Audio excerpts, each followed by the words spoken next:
And just glancing down at my Garmin head unit, it's showing that it's now -6. What are we doing?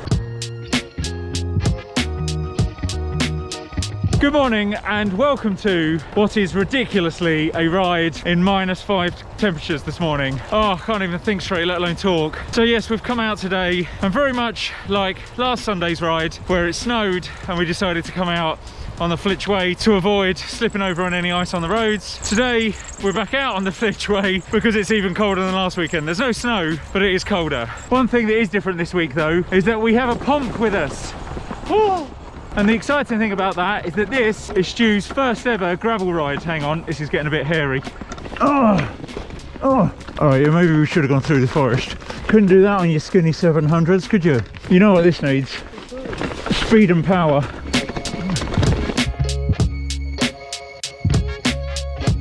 Oh, nearly.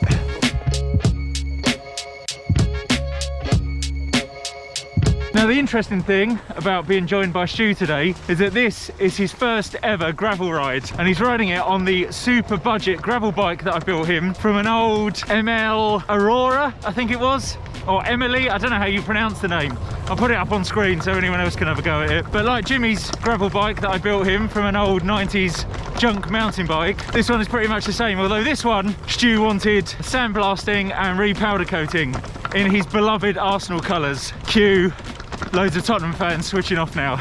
And as Stu's just reminded me, interestingly, the guy that did the powder coating was a Tottenham fan and he did threaten to hide a Spurs sticker inside the frame somewhere. So seeing as I am on my carbon fibre budget gravel bike from China, I thought it would be interesting to do a little bit of a comparison between my budget gravel bike and Stu's super budget gravel bike. Let's do a little bit of riding first though, let him get used to it and then we'll have a bit of a chat.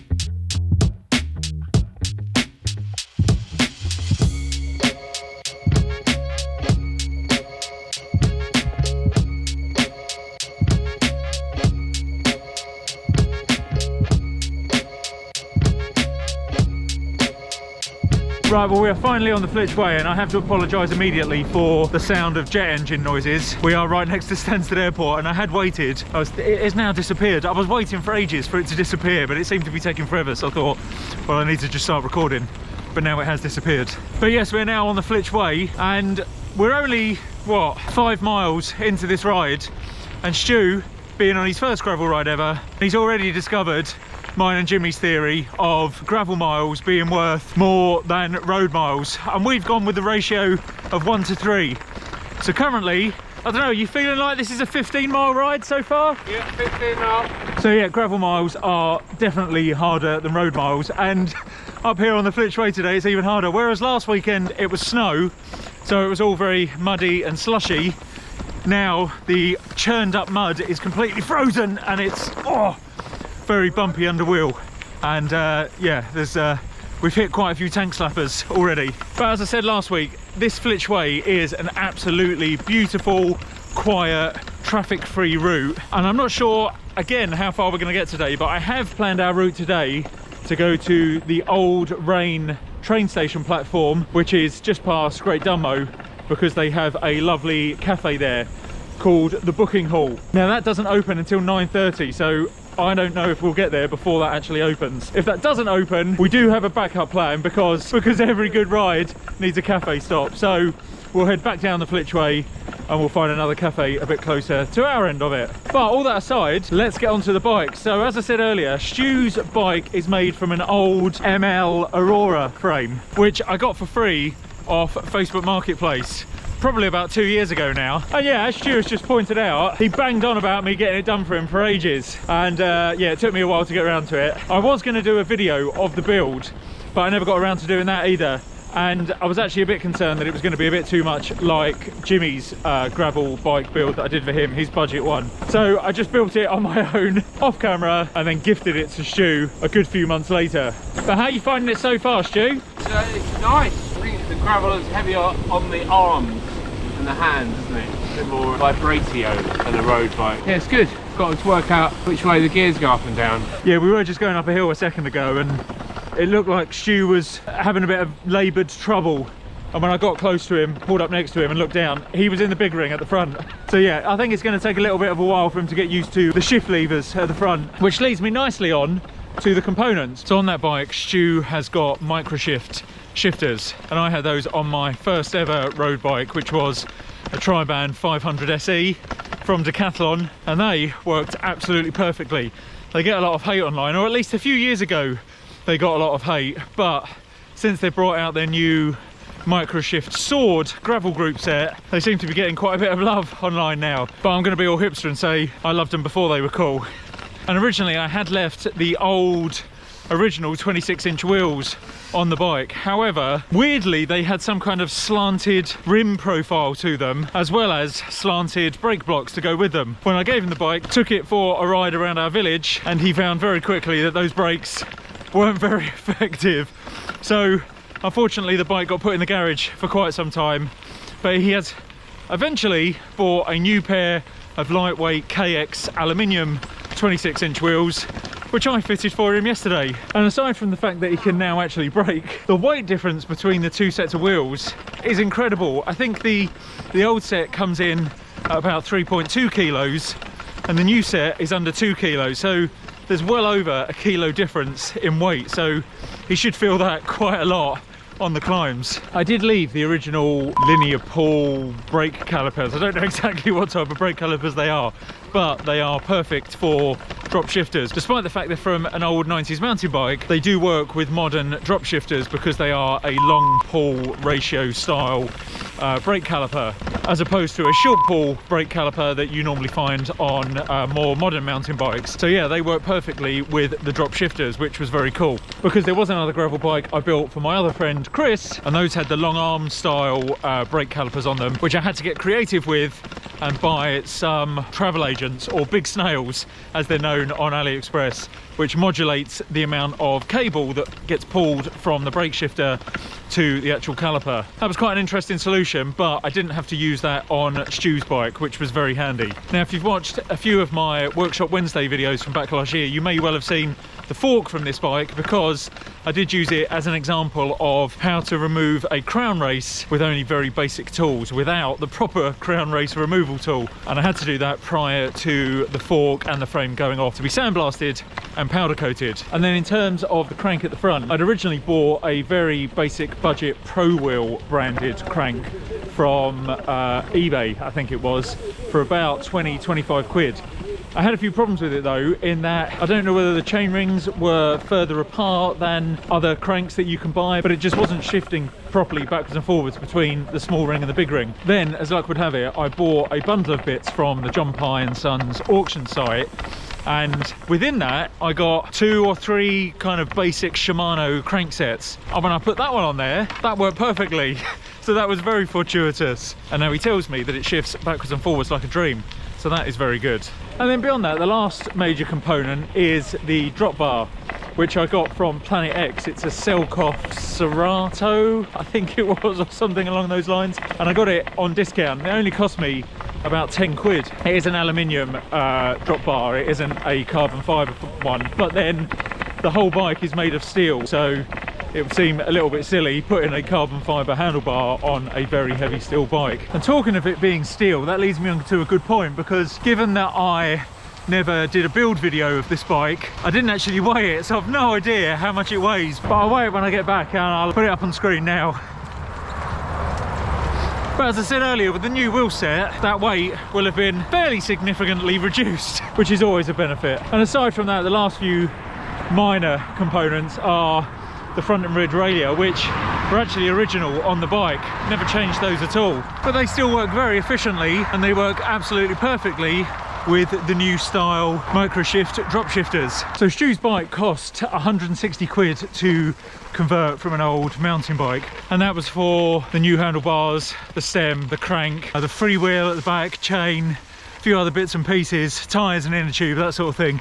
And actually one thing I forgot to mention earlier is that the old fork on it is an old threaded style fork, so I had to get a threaded to A head threadless fork adapter to sit the stem on. So that was another job that I had to do as well. So yeah, all told the bike came to 160 quid, and then the sandblast and respray was another 100 quid. That is completely unnecessary.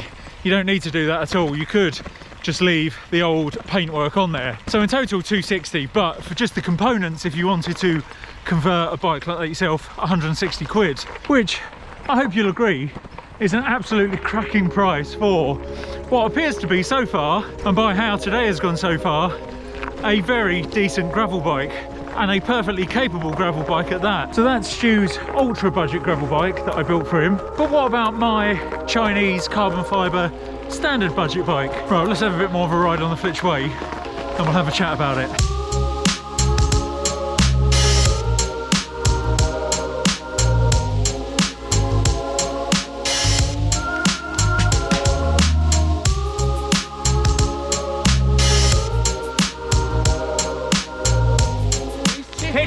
Get out of town.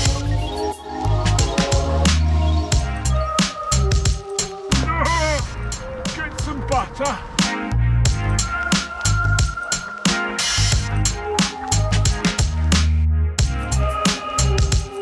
Well, this ride has suddenly got very gnarly. Oh.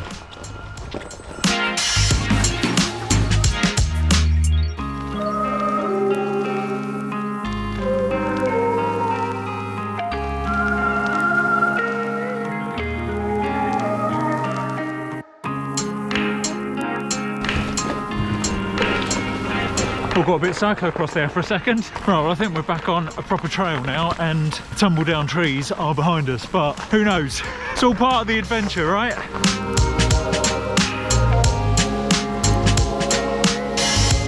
Right, well, we've had to nip onto the road for a little bit because the Flitchway ends. Riding now at road bike speeds. Oh my God, this wind is cutting.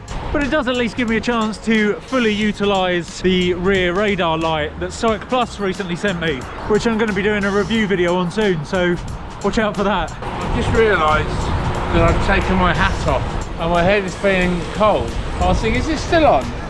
Oh no, real men don't wear hats. Right, Cliffy. Yeah, Jimmy's twin brother and our good friend Cliff would have something to say about that. He's a proper geezer. Man's man. Right, well, we've been on the Flitch Way for about an hour and a half. Everything's absolutely fine. The moment we get onto the road and Jimmy gets a puncture. Right, let's get this fixed. Right, puncture fixed. I thought there might have been a problem with the glue first of all because it didn't want to stick properly, and I was worried that maybe the glue has a minimum working temperature. But I think we got there. But we've actually now decided to turn back and go back the way we've come because getting to the booking hall now I think is going to take too long. So we're going to head back and find ourselves back at another cafe back at the Stansted end of the Flitch Way. Right, let's go.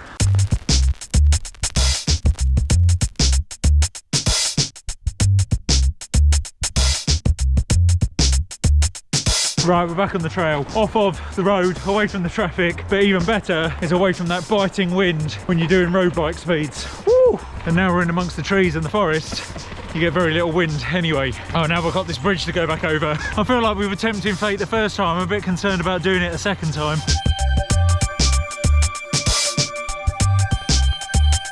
How did you find the crunch under wheel there? Imogen would find it very satisfying. Stu's daughter loves, like we do, the crunch of frosty grass and ice underfoot on her way to school, bless her. So, Imi, this ride's for you. It has been very satisfying.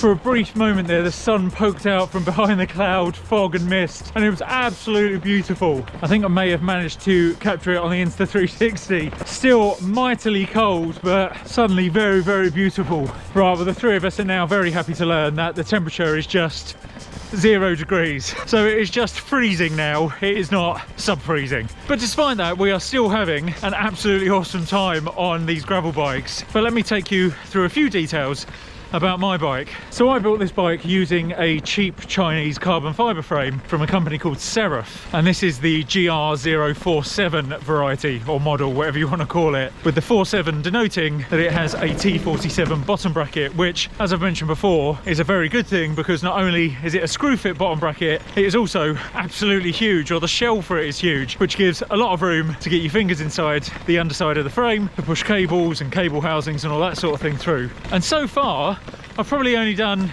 a good few hundred miles on it, but I've actually been really impressed with it. It's lovely and light, it feels nimble, it's just a great little frame. And to match with that, I've also got a set of Elite wheels, another cheap Chinese carbon fiber brand, and these ones have got a 35mm deep profile to them. Now again, I've not done a huge amount of mileage on these wheels, but they are the same brand as the ones that I've got on my road bike, and I've done easily 5,000 to 6,000 miles on that bike now, and those wheels have not faltered once. So I have no doubt that these wheels will hold up just as well. Oh, and as well as the frame and fork, the bike also comes with the carbon fiber handlebar. Well, I say it comes with, I had to buy it, but it is from Seraph. I could have bought a separate handlebar like I did for my road bike. I bought a one of those integrated stem and handlebar setups, but because this one has fully internally routed cabling, I wanted to make sure that I had the right handlebar that fit perfectly on this frame, so I did pay a little bit extra for the one from Seraph. The tyres I've got on here are the Panaracer Gravel King SK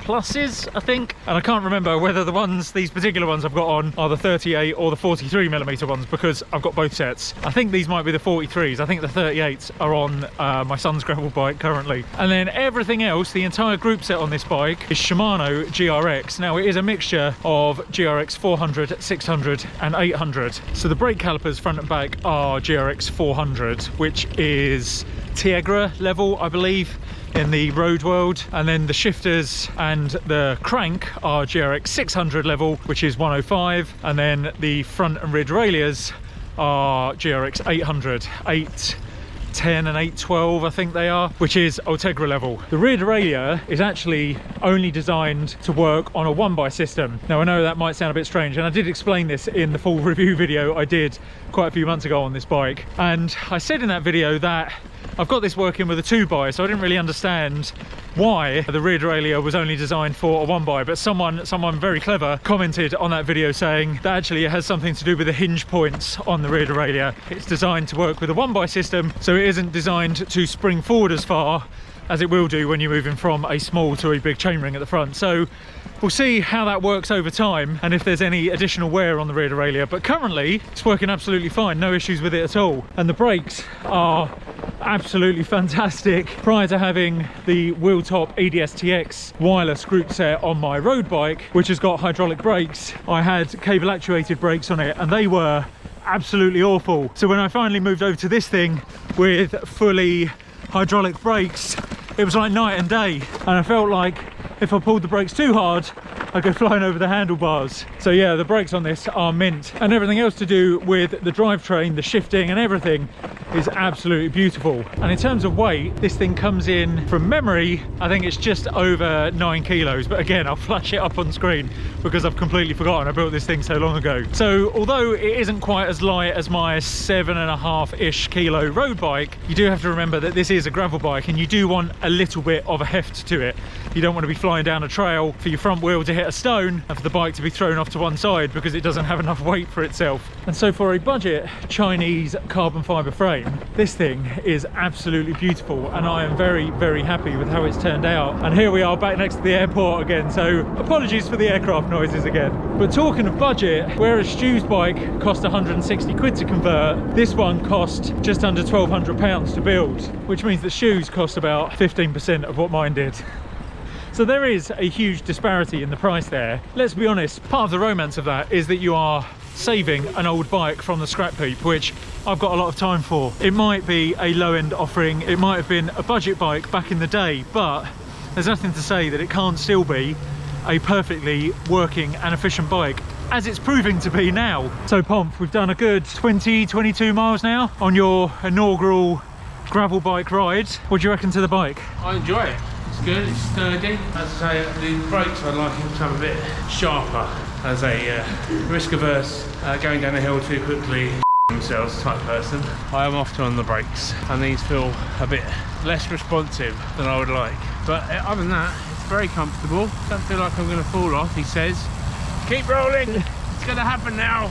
You like the suspension seat post, but now you know that you've got one. Yeah, I enjoy sitting down anyway, but this is better sitting down. Yeah, I completely forgot to mention that I put a suspension seat post on the bike for him, and he didn't actually realise until Jimmy and I pointed it out to him this morning. So he's been living in comfort without realising it. I may have to revisit the braking situation though if he thinks it feels a bit spongy. In fairness, Jimmy thought that his brakes were a little bit spongy when I first converted that as well, and then we put some new Clark's brake blocks on it, and that transformed the ride for him. So yeah, maybe I'll get some new brake blocks for you, Stu. So all things considered, have you been converted to gravel riding now? Yes.